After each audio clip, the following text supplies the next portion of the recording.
Very very good morning class. Welcome to pure commerce वाले। आज हम पढ़ेंगे जो मार्केटिंग मैनेजमेंट हमारा टॉपिक है, उसमें एक टॉपिक आता है आपका बाइंग प्रोसेस। देखिए, बाइंग प्रोसेस बहुत इंपॉर्टेंट टॉपिक है। देखिए, ये बाइंग प्रोसेस इट मीन्स आप कोई भी एग्ज़ाम दीजिएगा, उसमें इंपॉर्टेंट टॉपिक्स है। तो सीधा स्टार्ट करते हैं। और आज का स्लोगन है कि आप प्रेजेंट में रहिए और डिसीजन पावर बढ़ाइए प्रेजेंट में रह के।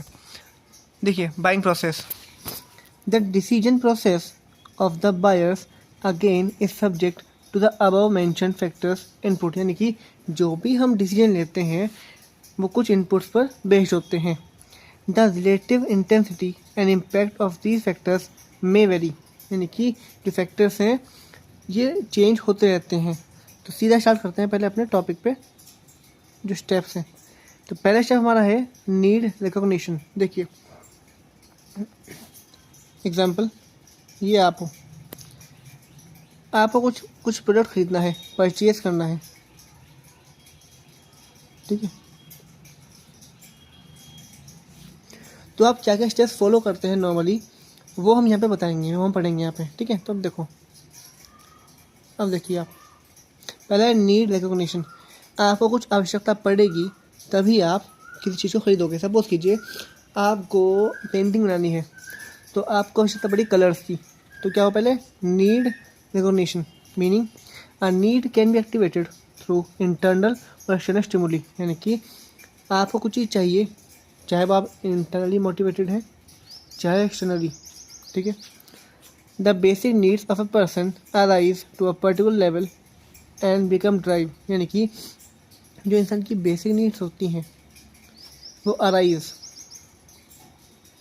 मतलब उत्पन्न होती हैं तो particular level and become drive and the consumer from his experience knows how to satisfy them. यानी कि जैसे कि किसी को पेंटिंग करनी है, अब उसको पता है कि कलर चाहिए ही चाहिए उसको, तो उसको शॉपिंग करनी ही होगी, तो इसकी ड्राइव बन गई, तो खरीद चाहिए।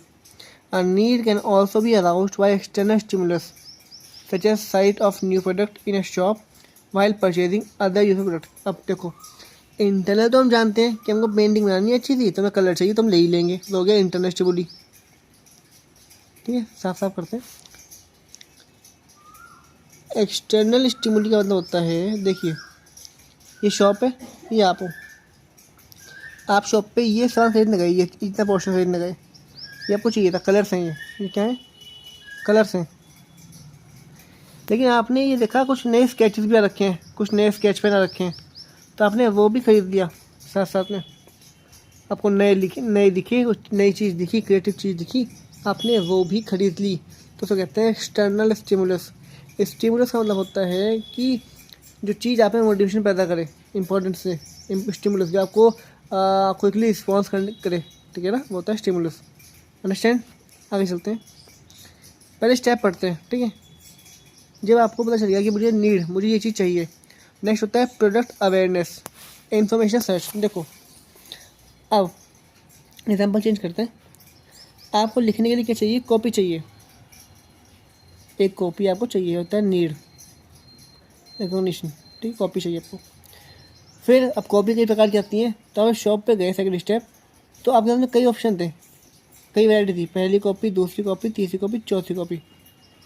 ये 30 रुपये की है, 50 रुपये की है, 70 की है, नहीं है 200 रुपये की है। ये क्लासमेट की, अलग अलग कंपनीज़ की हैं। तो product awareness and information search, यानी कि आपने अवेयरनेस लेनी शुरू करी उसके रिगार्डिंग, कौन कौन सी वैरायटी है, कितने कितने रुपए की है, एक्सेट्रा। अंडरस्टैंड। थर्ड स्टेप, आपका इंटरेस्ट। आप उन ऑप्शंस में से, इन कॉपीज़ में से आप किसी एक को चूज़ करोगे, होता है इंटरेस्ट। कैसे, देखो, इंटरेस्ट में be viewed as state of mind that exist when a consumer. समझ गए आप, इतना समझते हैं कि यानी कि आपने उसमें से एक चूज़ कर लिया, सिलेक्ट कर लिया अपने इंटरेस्ट के अकॉर्डिंग, पैसे कम हो, क्वालिटी अच्छी हो, कंपनी अच्छी हो, सिंपल सी बात है, ये होता है इंटरेस्ट। नेक्स्ट आपका है evaluation and intention. Once interest in a product is aroused, a consumer enters the subsequent stage of evaluation and intention. The evaluation stage represent the state of mental trial of the product. देखिए, जब आपने copy देख ली कई प्रकार की, आपको interest भी हो गया, फिर आप उसकी पॉजिटिविटी देखते हो कि अगर मैं ये कॉपी लूँ इससे क्या पॉजिटिव इफेक्ट है, दूसरी लूँ कि इसमें क्या पॉजिटिव इफेक्ट है। एग्जांपल, इसके पेज ज़्यादा है, सपोज ये 2 कॉपीज़ है, 50 रुपये की है दोनों, ये भी 50 रुपये की कॉपी है, 50 की है कॉपी, और ये 50 की है। आप देखोगे, इवैल्यूएशन करोगे, मतलब इसमें पेज कितने हैं, इसमें कितने हैं। एग्जांपल दे रहा हूँ, इसकी क्वालिटी क्या है, इसकी क्वालिटी क्या है, और इंटेंशन आप जानते ही हो। इट मीन्स कि आप इवेल्यूएट कर रहे हो यहाँ पे, ठीक है ना।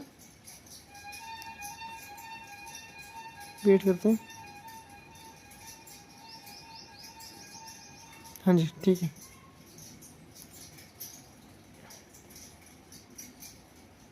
अब लास्ट आता है आपका आउटपुट। मीनिंग क्या होता है आउटपुट का, देखते हैं आउटपुट का मीनिंग क्या है। The buyer has pass to the first 4 stages of decision making process. ठीक है, he may arrive at the decision to purchase the product और नॉट टू परचेज इट। बिल्कुल ठीक है। If the outcome of is evaluation process taking care of the various stimuli provided by the various types of input, यानी कि various varieties, is favourable for purchase, यानी कि अगर उसका इवेल्यूएशन ठीक ठाक लगा, उसका मन हुआ सामान लेने के लिए, then actual purchase takes place, तभी वो सामान खरीदेगा। And finally after consuming the product, यानी कि आफ्टर यूजिंग द प्रोडक्ट और availing of the services, the consumer develop some feelings about the product services, यानी कि जब उसने यूज़ किया, कॉपी को यूज़ किया, तो उसको लगा नहीं, हाँ भाई मेरा डिसीजन बिल्कुल सही था और मुझे कॉपी में यूटिलिटी मिली है, यानी कि वो सेटिस्फाइड है। If he feels satisfied, then his post-purchase behavior will be satisfaction। हाँ, मतलब अगर उसको वो प्रोडक्ट अच्छा लगा, राइट लगा, तो फिर जो पोस्ट परचेज बिहेवियर होगा, यानी कि जो फीडबैक होगी वो बहुत अच्छी होगी उसके लिए। ये देखते होंगे आप, हम कोई सामान खरीदते हैं अमेज़ॉन पे या फ्लिपकार्ट पे, तो नीचे फीडबैक लिखी होती है, रिव्यूज़ लिखे होते हैं, तो वही तो है। If you are making the right choice, if you are getting the perception of your need in the product right according to you, then your post purchase behavior will be absolutely right regarding that product। ठीक है, तो ये meaning है इसका। तो हमने आज क्या पढ़ा, बायर डिसीजन प्रोसेस। रिपीट करते हैं एक बार, कौन कौन से स्टेप थे आपके। और हाँ, ये जो थ्योरी है ना, ये तो आप देख पा रहे हो, मैस्लो की थ्योरी है।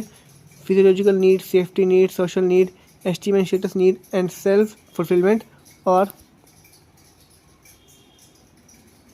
Self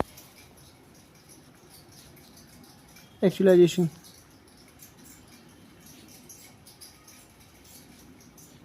need. इस पूरी थ्योरी के साथ साथ और भी आपकी 6-7 थ्योरी है मोटिवेशन की, यानी कि ये वीडियो अभी भी आई है यूट्यूब पे, हम डाल चुके हैं, आप वो भी देखिएगा, अभी रिसेंट ये भी देखिएगा, आप बहुत अच्छे से समझाया गया है। ठीक है, फिलहाल बात करते हैं आज के टॉपिक की। तो पहला स्टेप था हमारा नीड रिकॉग्निशन। आपको कोई आवश्यकता होगी किसी प्रोडक्ट की, फिर है प्रोडक्ट अवेयरनेस, इन्फॉर्मेशन सर्च, आप उसको लेने के लिए मार्केट में सर्च करोगे, फिर आपका इंटरेस्ट जगेगा, फिर इवेल्युएट करोगे, इंटेंशन करोगे, एंड आउटपुट, लास्ट में आप परचेज कर लोगे चीज़ को, लास्ट में आप उस चीज़ को आउटपुट में परचेज कर लोगे, एक्चुअल परचेज टेक प्लेस। तो ये हमने पढ़ा जब बायर डिसीजन प्रोसेस। आपको तरीका कैसा लगा पढ़ने का ज़रूर बताइएगा कमेंट करके, और कुछ पूछना हो तो आप you are very very free to ask any question regarding topic. Thank you so much, God bless, and सभी खुश रहें, प्रेजेंट में रहें। ओम शांति।